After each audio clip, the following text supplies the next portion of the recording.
Brad Friedman is joining me. He's an investigative journalist. Bradblog.com is his website. Brad, we touched yesterday on our show about the ThinkProgress piece that criticized both you and by sheer virtue of embedding my video talking about Tag Romney's connections to the Ohio voting machines, also my show.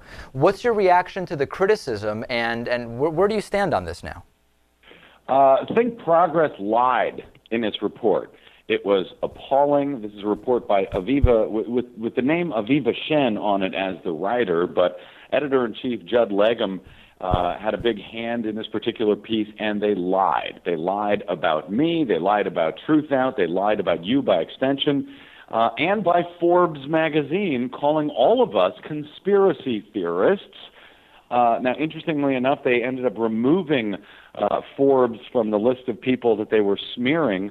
But where I had a serious problem with them, they can call me whatever they like, of course, but you know, that's their opinion. But the problem is they did not back it up with facts. In fact, their facts were wrong. And as you can see at Bradblog.com, where I published the entire conversation, the email conversation between myself and editor Judd Legum, who is simply standing by the factually inaccurate report in which they say that I forward a conspiracy theory that Mitt Romney is currently actively gaming the voting machines in Ohio. I reported no such thing. That is absolutely untrue. It is completely without a basis.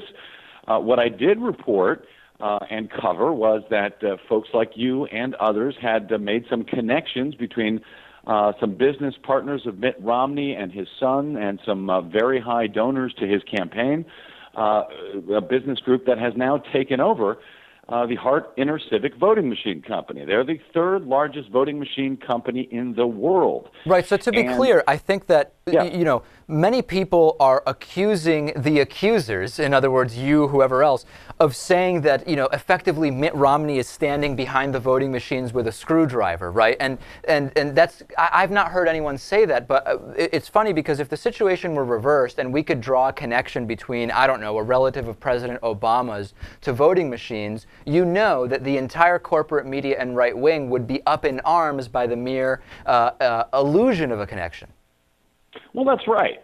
But the important part of the story that seems to be missed here, certainly by ThinkProgress, and really the bulk of my reporting on this issue, when I cited your coverage a couple of weeks ago that went viral, the main point here that I pointed out is that, yes, Mitt Romney has some key associates who have now taken over a voting machine company. That is disturbing. But frankly, it is no more disturbing than a George W. Bush associate who took over, who was the CEO of Diebold back in 2004. Right. Or a Hugo Chavez-related Venezuelan firm that actually owns the intellectual property of the voting machines used in about two-thirds of the country, a company named Sequoia Voting Systems, which has now been bought by a Canadian firm named Dominion Voting. The idea here is that there should be no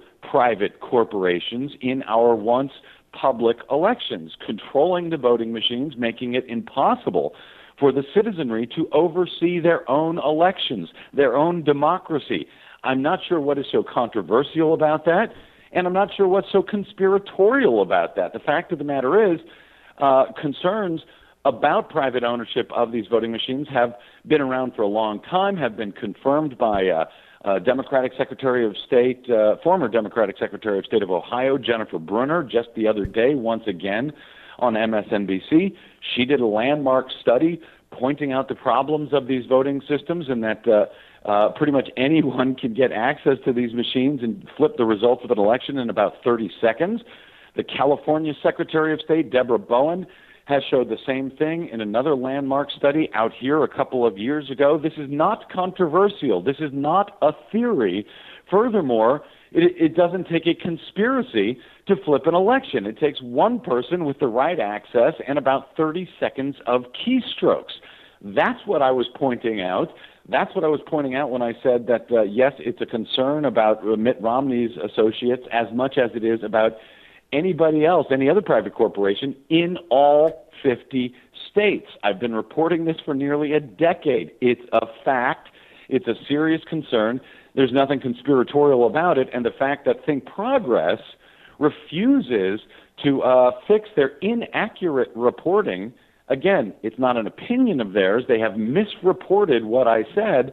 I find to be absolutely appalling from an outfit which is, essentially an extension of the Democratic Party, but a key one, because they have been very valuable in debunking the lies and excesses of the right, and for them to turn on folks like you and me and Truth Out and Forbes magazine for reporting on these very serious concerns is incredibly troubling. Real quick, because we do have limited time, two things I want to touch on. One, we recently saw that while many polls in Arizona saw Mitt Romney doing quite well, when the polls allowed voters to respond in Spanish, all of a sudden President Obama did far better, suggesting that the Latino vote will be a factor there. You've got on your website this story about Maricopa County, Arizona, giving the wrong election date in Spanish to voters, citing November 8th instead of November 6th. Is this going to be a factor?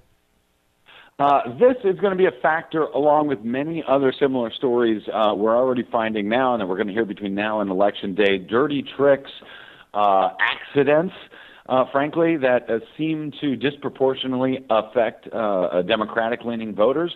We're seeing this now all over the country. I did an item today just sort of rounding up the latest dirty tricks and concerns. We're seeing fake voter purge letters being sent to people down in Florida. We saw some 13,000 legitimate voters purged from the rolls in one Indiana county alone, where they were only supposed to be purging 800 out-of-date voters. They purged 13,000 instead, and election officials are now scrambling to restore that.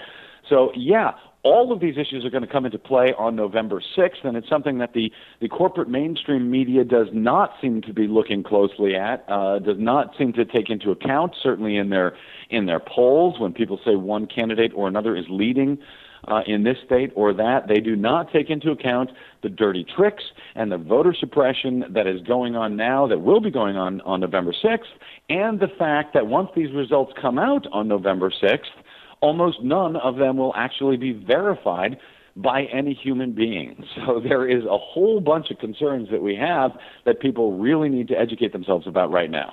All right, and we didn't even get to the GOP voter registration fraud arrest in Virginia, but it'll have to wait for next time. You can check it out on bradblog.com, though. We've been speaking with Brad Friedman, investigative journalist. Bradblog.com is the website. Thanks as always, Brad. Thanks, David. Always good to speak with a fellow conspiracy theorist. Have a great day. All right, take care.